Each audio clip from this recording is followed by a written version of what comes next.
Over the past few hours, we have all been talking a lot about Charlie Kirk and sending prayers his way and wishing his family well. But unfortunately, we have now found out that he has, in fact, passed away. This has been confirmed by multiple sources, Turning Point USA, and even the President Donald Trump. He said the great and even legendary Charlie Kirk is dead. No one understood or had the heart of the youth in the United States of America better than Charlie. He was loved and admired by all, especially me, and now he is no longer with us. Melania and my sympathies go out to his beautiful wife Erica and family. Charlie, we loved you. Now, obviously, when that video had started blowing up on social media, we were all hoping that there was going to be a miracle, that he was going to make a recovery, that he was going to be okay. And there were a lot of reports circulating that he was in stable but critical condition, though now we have finally found out that yes, he has passed away, and this is such a devastating situation. He was known for respectfully encouraging discussion and discourse on college campuses,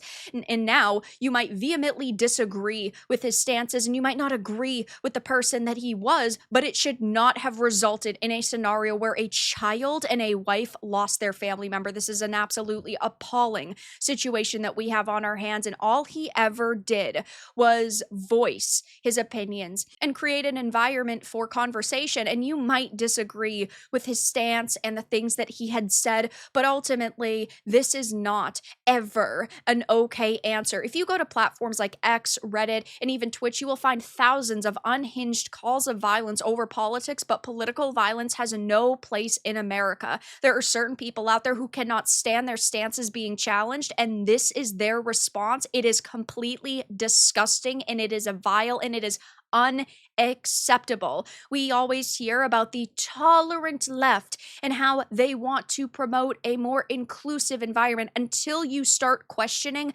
their opinions, until you actually start saying to yourself, no, this stance isn't correct, and then they do something like this. Now, we do not have an abundance of information at this point on who actually committed this crime. The initial images of the older man were proven false. That is not who committed this absolutely atrocious act, but I am sure over the next couple of hours and days we are going to get more information. And of course, how do you think the leftist media is responding to this? The media is saying that, well, he brought this upon himself. Absolutely fucking disgusting.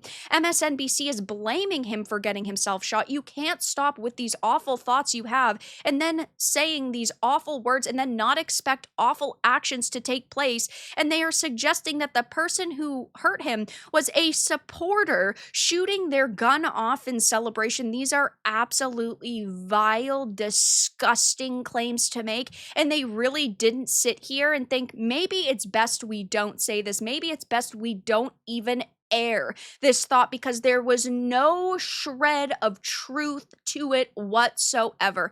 Absolutely terrible situation to see, and it will be, of course, very telling on how they respond to it now, how the MSNBCs of this world actually reply to this discussion, and how really they're going to hold themselves accountable, which of course they probably will not. But there is still a lot of information that we are missing, a lot of news circulating about this, but we do now know that he has passed away. It is an absolutely devastating situation. My heart goes out to his family. Charlie Kirk was somebody who was extremely vocal. He was definitely not afraid to exercise his freedom of speech, and he was a patriot, a champion of conservatism, and an American martyr. So I will be keeping my eye on the situation. I'm sure posting more about it over on X, but my heart goes out to his family.